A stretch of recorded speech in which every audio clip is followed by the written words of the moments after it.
আসসালামু আলাইকুম। আশা করি সবাই ভালো আছেন। আর্জেন্টিনা এবং Brazil world cup qualify match 2026, Canada, USA, Mexico মিলিয়ে যে ওয়ার্ল্ড কাপটি হবে সেখানে আজকের ম্যাচে জয়লাভ করে ইতিমধ্যে ওয়ার্ল্ড কাপে কোয়ালিফাই করলো আর্জেন্টিনা।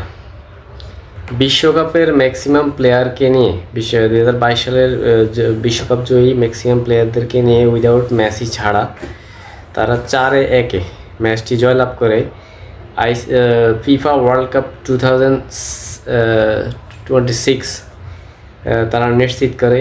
এটা নিয়ে খুবই আনন্দ হয়ে হুল্লোড় মাঠের মধ্যে, খুবই উত্তেজনা আর্জেন্টিনার মধ্যে এবং আর্জেন্টিনার দর্শকদের মধ্যে।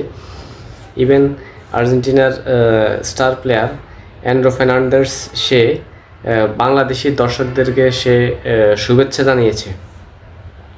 তার সোশ্যাল মিডিয়ায় তিনি জয়ের পর সোশ্যাল মিডিয়ায় তিনি শুভেচ্ছা জানিয়েছেন।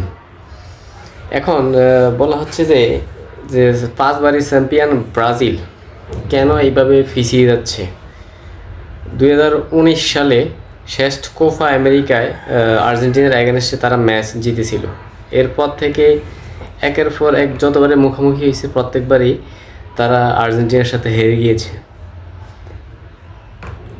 এখানে গুরুত্বপূর্ণ ইস্যু হচ্ছে ব্রাজিল হেরে 4 নম্বরে চলে গিয়েছে। এর মধ্যে যদি সামনে যে বাকি ম্যাচগুলো আছে তারা যদি আরও হারে তাহলে তাদের ওয়ার্ল্ড কাপে কোয়ালিফাই করাটাই বেশি আমার কাছে মনে হচ্ছে যে ডিফিকাল্ট হয়ে যাবে। তো আর্জেন্টিনার 2022 সালের ম্যাক্সিমাম তারকা হুলিয়ান আলভারেজ সহ অ্যান্ড্রো ফার্নান্দেস সহ সবাই মিলে ভালোই করলো ম্যাচটিতে।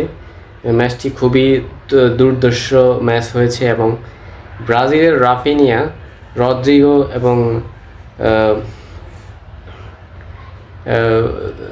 ভিনিসিয়াস জুনিয়র সবাই ছিল। ব্রাজিলের যত উইদাউট নেইমার ছাড়া বাকি যারা ব্রাজিলকে লিডারশিপ দিচ্ছে, বর্তমানে ব্রাজিল টিম চালাচ্ছে, তাদের সবাই ছিল।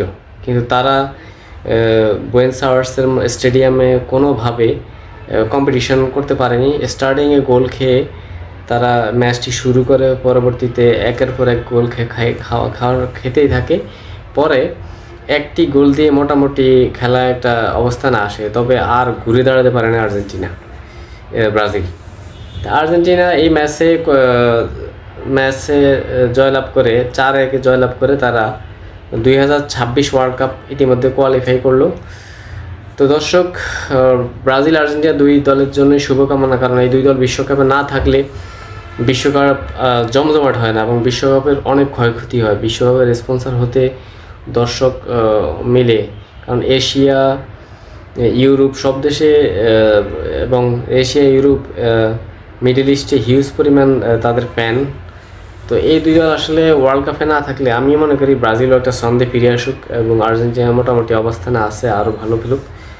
এই দুই দল যদি ছন্দে ফিরে না আসে আসলে ওয়ার্ল্ড কাপের সৌন্দর্য থাকে না। দর্শক, আমার ভিডিওগুলো ভালো লাগলে কাইন্ডলি সাবস্ক্রাইব করে দেবেন ইউটিউব চ্যানেল এবং ফেসবুক পেজ।